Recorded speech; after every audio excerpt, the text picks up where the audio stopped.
how to add or join friends on Hill Climb Racing 2. So this video is super simple and easy. So this video does end up helping you. Make sure you subscribe and leave a comment down below.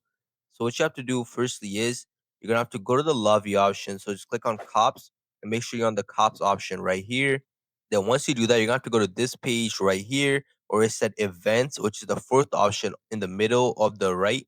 Now from here, what you have to do is you're gonna have to click on this friends option right here, but you cannot click on the friends option unless you go back to cups, and you have to be golden tire 2. If you're not golden tire 2, you cannot add your friends or play with them.